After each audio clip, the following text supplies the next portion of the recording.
Radio à vous l'été, la voix de la résistance du peuple togolais. Chers compatriotes, nous ne tarirons jamais de prières à l'adresse de nos compatriotes fauchés de nos rangs au cours de cette lutte pour la libération de notre pays, le Togo.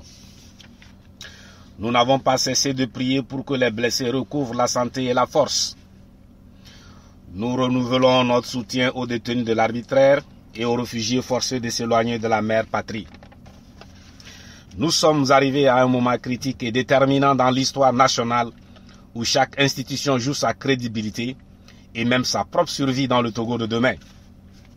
C'est le moment ou jamais pour le piquet, armée et forces de sécurité, de se rendre à l'évidence qu'il est lié par la même corde au mouton attaché, le peuple.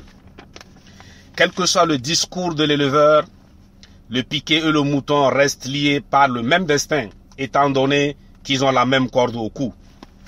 La stratégie du pouvoir rappelle la démarche du bourreau qui oppose ses victimes. Le peuple l'a compris très tôt et il attend la même compréhension de la part de l'armée et des forces de sécurité. L'unité d'action comme stratégie de l'opposition a fini par souder et consolider notre peuple. Face à la tyrannie, nous sommes redevenus un seul et même peuple après 50 années de dictature basée sur la division, la corruption et la violence. Ce peuple conscient et déterminé n'a plus peur et il n'a qu'un seul objectif, l'alternance.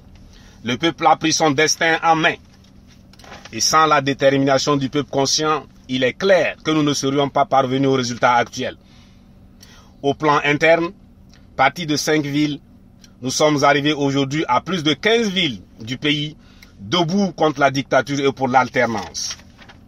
Et pour les 16, 17 et 18 novembre 2017, nous vous invitons à une mobilisation record des records. Mais comme toujours, Asibalolo, Noziemilo, je vous remercie. Radio à vous l'été, la voix de la résistance du peuple togolais.